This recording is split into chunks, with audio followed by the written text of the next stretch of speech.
साथियों नमस्कार, मैं महेंद्र सिंह लोधी। ओबीसी महासभा 13 मार्च को पूरे देश के अंदर जिला मुख्यालयों पर जंगी प्रदर्शन करेगी। जाति जनगणना को लेकर ओबीसी समाज के साथियों, एक बात बहुत अच्छे से समझ लो, जब तक जनगणना नहीं होगी तब तक आपको संवैधानिक अधिकार नहीं मिलेंगे। संवैधानिक अधिकार जो होते हैं वो आर्टिकलों के अंदर निहित होते हैं। जैसे 340 आर्टिकल है ओबीसी के लिए, वैसे ही एससी और एसटी के लिए आर्टिकल है 341 और 342।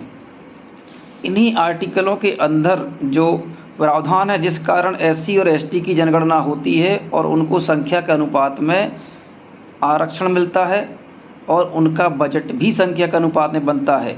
जब जब संख्या ज़्यादा होती है और उनका पैमाना तैयार किया जाता है कि इनमें कितना विकास हुआ है, तो उनके बजट भी बढ़ाए जाते हैं। उसी प्रकार से हमारी भी पिछड़ा वर्ग की भी होना चाहिए, क्योंकि हमारा कोई बजट नहीं बनता, इसीलिए कभी हमारी स्कॉलरशिप नहीं मिलती है, कभी लाडली बहना के खाते में हमारी स्कॉलरशिप को दे दिया जाता है, कहीं कहीं पे लगा दिया जाता है। हमारा कोई बजट ही नहीं होता है। इसलिए जाति जनगणना होना चाहिए। यह 1931-32 के बाद अभी तक 90 साल से ज़्यादा होने को है, अभी तक नहीं हुई है। और जब तक ये नहीं होगी तब तक ओबीसी महासभा जंगी प्रदर्शन करेगी। और 13 मार्च को ओबीसी महासभा जिला मुख्यालयों पर प्रदर्शन करने जा रही है। आप सभी साथी ओबीसी महासभा के जिला अध्यक्षों से संपर्क कर लें, अन्यथा की स्थिति में मुझसे 8839121872 पर संपर्क कर लें और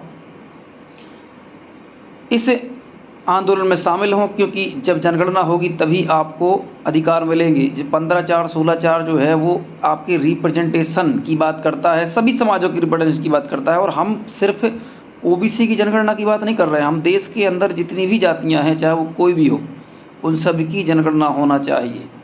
जनगणना होगी तो इस देश में पता चल जाएगा कि कौन षड्यंत्र से ओबीसी के हक को खा रहा है और कौन धर्म की आड़ लेकर जब जब हम इन मुद्दों को उठाते हैं तो उनको दबाने का प्रयास किया जाता है। कोर्ट में कोलिजन सिस्टम से बैठे हुए जज आखिर क्यों 27% आरक्षण मध्य प्रदेश में लागू नहीं कर रहे हैं। तमाम ऐसी चीज़ें हैं जिनको लेके ओबीसी महासभा लगभग 10 सूत्री मांगों को लेके जंगी प्रदर्शन करेगी। मध्य प्रदेश, छत्तीसगढ़, महाराष्ट्र, दिल्ली, हरियाणा, झारखंड, उत्तर प्रदेश, बिहार, इन तमाम राज्यों में